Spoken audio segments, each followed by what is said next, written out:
Top of the morning, Dan and Amy. So we have discussed at length over the last couple of days Steve Bannon's interview on 60 Minutes on Sunday, the portion of it where he was actually interviewed, and it was just Charlie Rose talking to himself.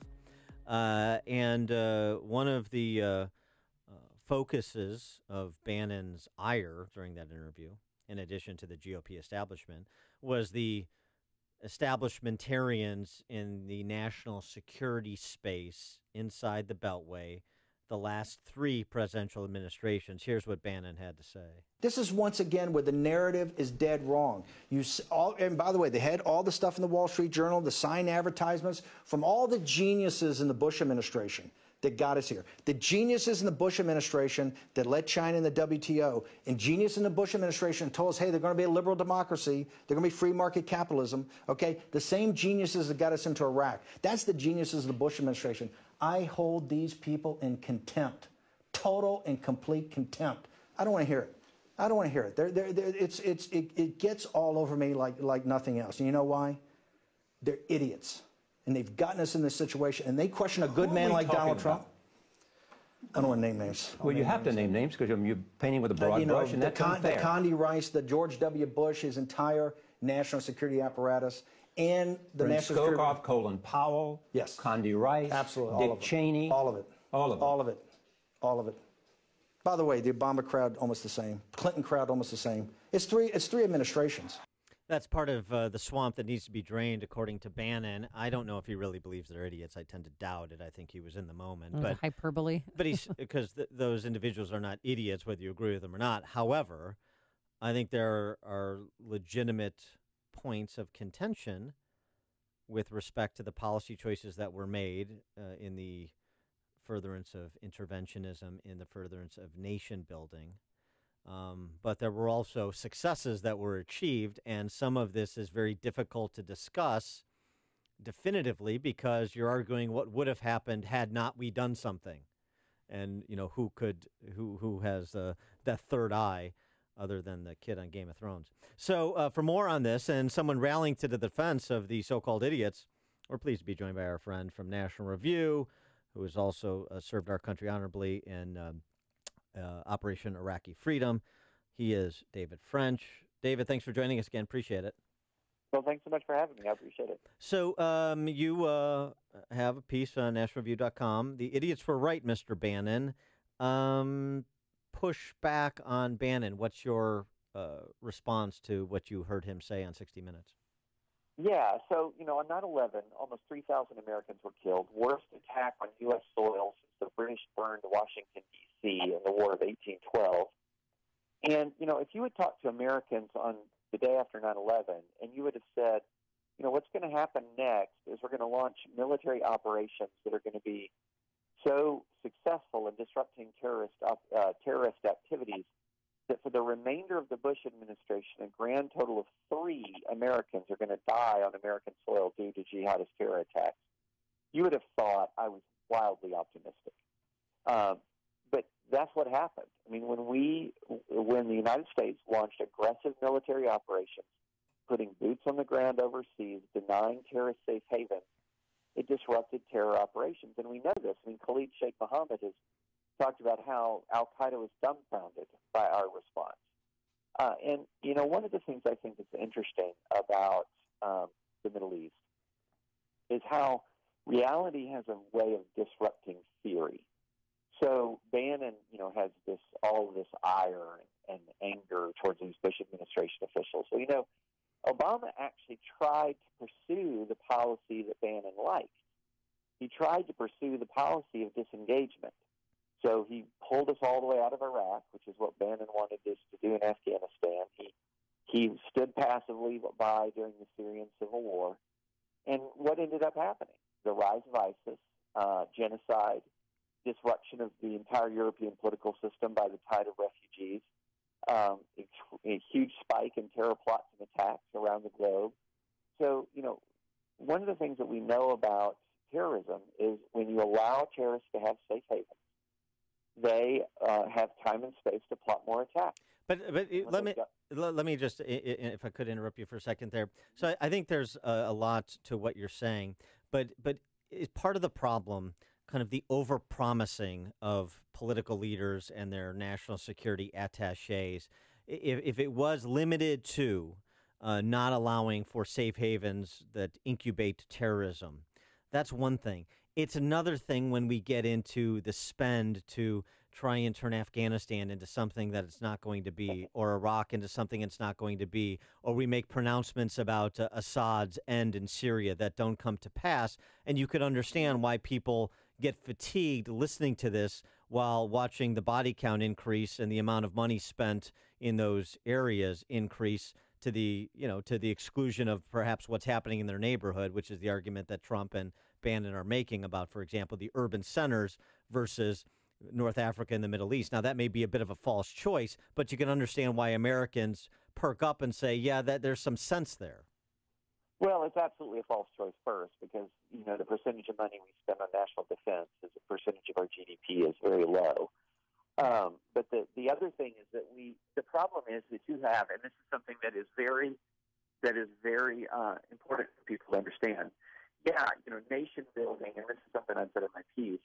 There were mistakes that the Bush administration made. There's no question about it.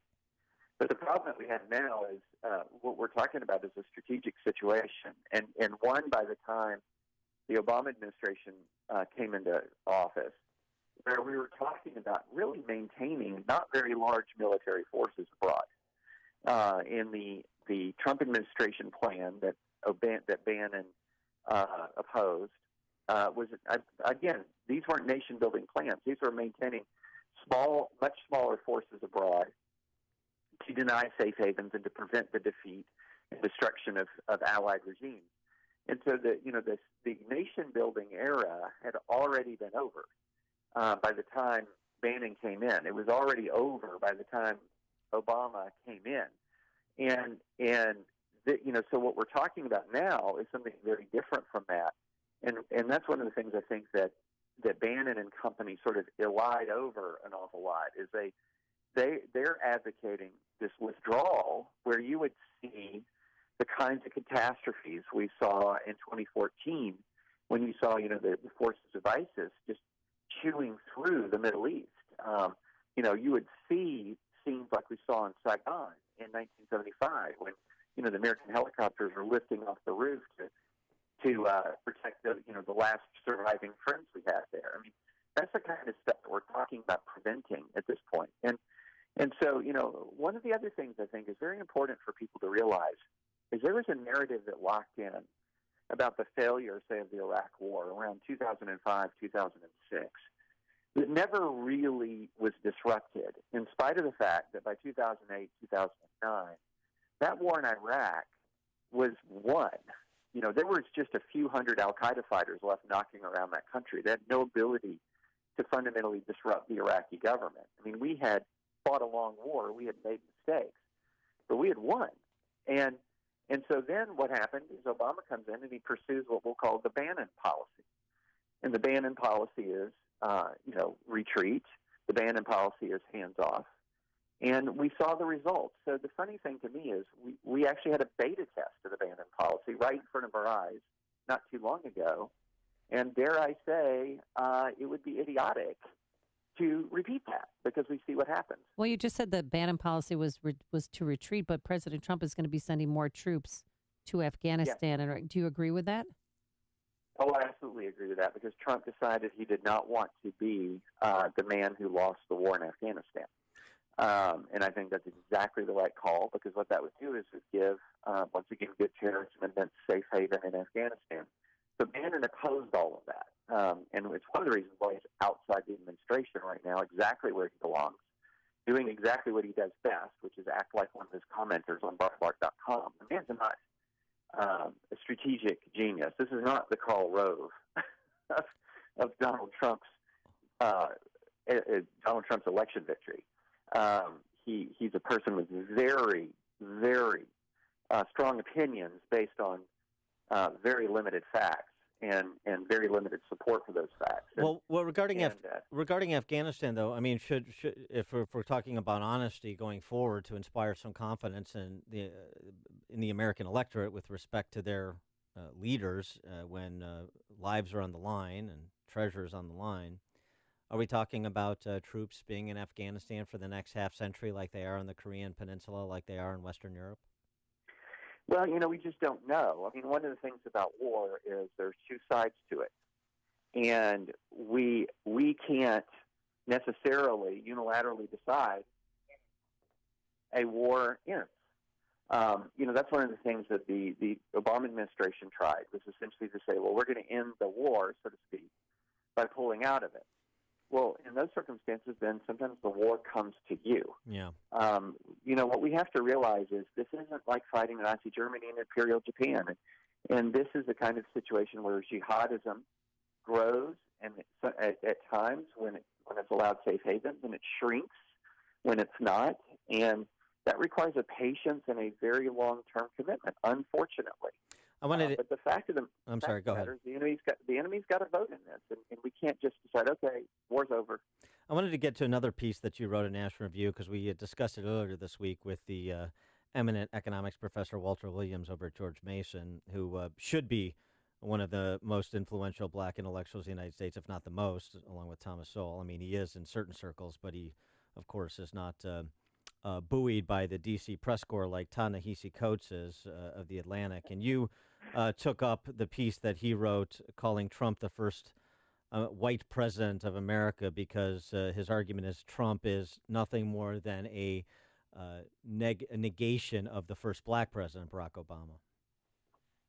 Yeah, I mean, this is how shall I put it? I found Coates' piece, as Coates' pieces typically are, very, very well written, very evocative, but in many ways very wrong.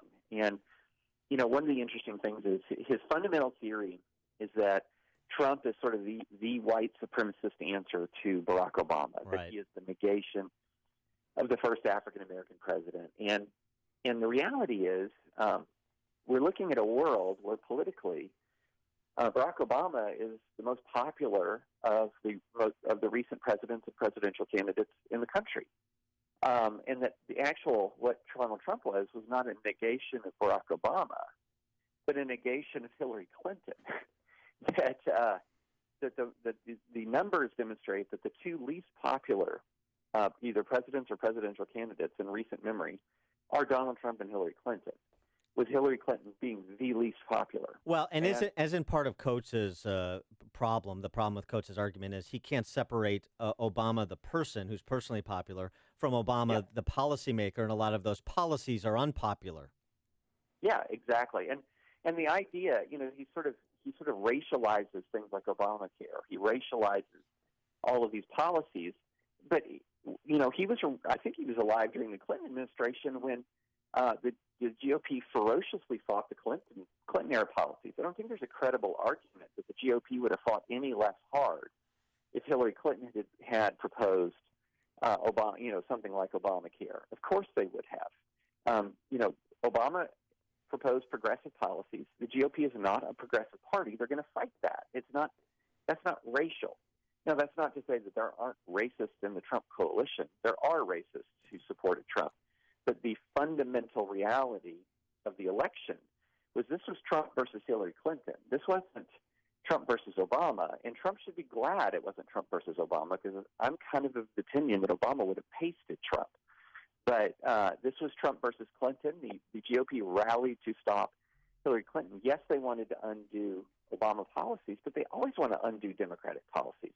So I was really puzzled by the assertion that this was all about, undoing and negating the first black president. No, this was much, much more about negating the political ambitions of Hillary Clinton. Yeah, and I would suggest you could find a lot of, not a lot, but you could find racists that supported Hillary Clinton too, as racists have always supported the Democrat Party, right? I mean, just to close the loop on that. He is David French, writer at National Review, constitutional lawyer and author, also a veteran of Operation Iraqi Freedom. David, thanks as always for joining us. Appreciate it. Thanks so much for having me. And he joined us on our turnkey.pro answer line.